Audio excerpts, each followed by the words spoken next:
upeo wako, akili yako imekueleza nini baada ya kufika kule China? Ukagundua nini na pengine tutegemee mabadiliko tofauti na kile ambacho tunafanya na maisha yake ya kila siku, na maisha yako ya kila siku katika biashara? Kwa kweli mabadiliko sio miategemee, nimeanza kwa sababu tu Sofia tupo wote kule juu. Haiwezekani. Tungekuwa wote kule juu Sofia ungeniona. Mabadiliko tumeanza. Tumejifunza wenzetu namna walivyokuwa serious kwenye kazi. Kwa kusema ukweli. Moja kati ya pointi ambayo wakati tunazungumza na mkurugenzi wetu Dasheba wakati tuko Dubai, nimemuuliza na yeye amejifunza kitu gani, amenipa pointi ambayo nimejikuta naishi nayo mpaka leo. Wakiwa kwenye kazi wako kwenye kazi. Huwezi kukuta mtu ana simu. Yaani sisi hatukuti watu wako busy. Sisi hapa simu zimetuathiri sana katika utendaji wetu wa kazi kwenye maisha yetu. Yaani unaweza kukuta mtu yuko ofisini, ana uwezo wa kuwa na mteja, badala ya kumalizana naye kama ngoja kidogo hivi, wako serious. Lakini vile vile umuhimu wa matumizi ya business cards. Sisi kwetu unakuta mfanya biashara ni mkubwa tu lakini hana business card. Business card ni moja kati ya kitu muhimu sana. Baada ya kuondoka sisi wenyewe Mchina hakuachi. Umefika dukani hata kama umenunua nguo mbili lazima akupe. Hata usiponunua kitu lazima akupe. Na hiyo mimi imenipa matokeo chanya kwa sababu kiukweli mimi nilivyorudi hapa nikaja nikagundua kuna baadhi ya vitu nilivyonunua alafu nataka kuviongeza. Wale watu nawapataje? Unaingia kupitia business card nikaangalia. Mimi wazia mimi nimefanya mawasiliano, nimepiga simu, nimeingiza baadhi ya nguo. Kuna malkia ya nguo anaitwa Nasra House of Fashion ambaye alikuwa amebaki nyuma. Bado Nasra mizigo yangu leo.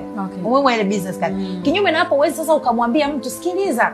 Unajua kuna vitu fulani nilikiona unajua sasa hebu nenda hivi haiwezekani. Lakini business card yani wakati tunachukua kiukweli mimi nilichukua kimazoea yetu ya kibongo kwamba unachukua, lakini baada ya kukaa na kuja kuona hichi kitu nilikuwa nakihitaji, WhatsApp number zipo, mnafanya conversation vizuri, mimi nimesafirisha vitu. Kwa hiyo umuhimu wa matumizi ya business cards wenzetu wanayapa priority.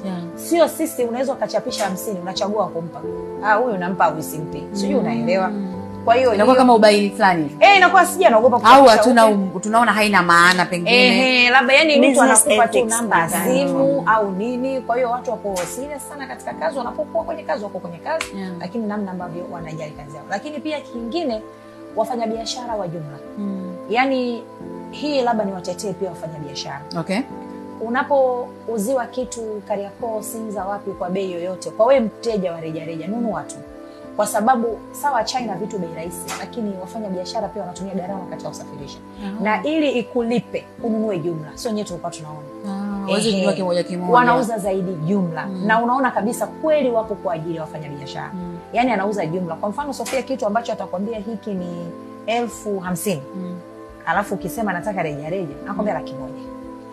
Inakuwa mara mbili yake. Au 3 sometimes. Kabisa, lakini ukisema nachukua jumla kwa unauziwa bei nzuri. Kwa hiyo unaweza ukakuta ile reja ulionunua kule 100,000, alafu mfanya biashara yeye amenunua 50,000, akipiga hesabu zake unajikuta umenunua kwa 120,000. Kwa hiyo kwa tofauti ya 20,000.